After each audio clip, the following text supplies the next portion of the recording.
সাধারণত ছেলেদের তুলনায় মেয়েরা পাবলিক টয়লেটে অনেক বেশি সময় অবস্থান করে। তারা শুধু প্রাকৃতিক কাজ সারতেই টয়লেটে বেশি সময় ব্যয় করে তা কিন্তু নয়। টয়লেটে ঢুকে মোবাইল ফোনে কথা বলা, গুরুত্বপূর্ণ সিদ্ধান্ত নেওয়া, মেকআপ ঠিক করা বা বন্ধুত্বের জন্যও অনেক সময় ব্যয় করে মেয়েরা।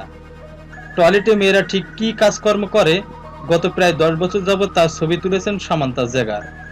ব্রিটেনের ম্যানচেস্টার ও লিডস শহরের বিভিন্ন পাবলিক টয়লেট, পাব আর ক্লাবের মেয়েদের টয়লেটে এসব ছবি তোলা হয়েছে।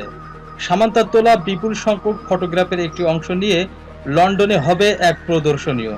সামান্তা যার নাম দিয়েছেন লুসেন অ্যাপ। সামান্তা বলছেন, এই প্রদর্শনীর উদ্দেশ্য হচ্ছে টয়লেটের চার দেয়ালের মধ্যেও যে বন্ধুত্ব হতে পারে সেই গল্প বলতে চেয়েছেন। কেন মেয়েরা টয়লেটে বেশিক্ষণ থাকে? যুক্তরাষ্ট্রের নিউ ইয়র্কের বাসিন্দা সামান্তা ম্যানচেস্টারেই বাস করছেন বহু বছর। তিনি বলেন, কৈশোরের শখের বসে আমি ছবি তোলা শুরু করি, কিন্তু মাত্র গত বছরই আমি হঠাৎ খেয়াল করে দেখলাম আমার তোলা ছবির একটি বড় অংশ হচ্ছে টয়লেটের মধ্যে তোলা। আমার মনে হলো এই ছবিগুলোর ভেতর দিয়ে মেয়েদের পারস্পরিক বোঝাপড়া এবং বন্ধুত্ব বোঝা যায়, তাদের একেবারে নিজেদের মতো করে কাটানোর সময়ে তাদের আচরণের মধ্যে দিয়ে। সামান্তা জানান, টয়লেটের ভেতরে মেয়েরা অনেক গুরুত্বপূর্ণ সিদ্ধান্ত নেয়, সেটাও আমি বুঝতে পারি এই সময়ে।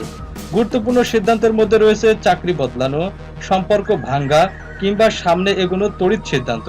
এটা আজব একটা ব্যাপার, কিন্তু ক্যামেরার লেন্সের ভেতর দিয়ে আমি গত 10 বছর ধরে তাই দেখছি।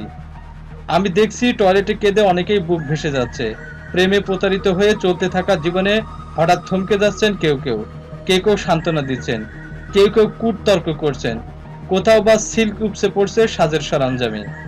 এসব কারণেই মেয়েরা ছেলেদের তুলনায় টয়লেটে বেশিক্ষণ সময় ব্যয় করেন। ভিডিওটি আজ এই পর্যন্তই। ভালো লাগলে সিম্পলি লাইক দিন, আমাদের চ্যানেলটি সাবস্ক্রাইব করে পাশেই থাকুন। ধন্যবাদ।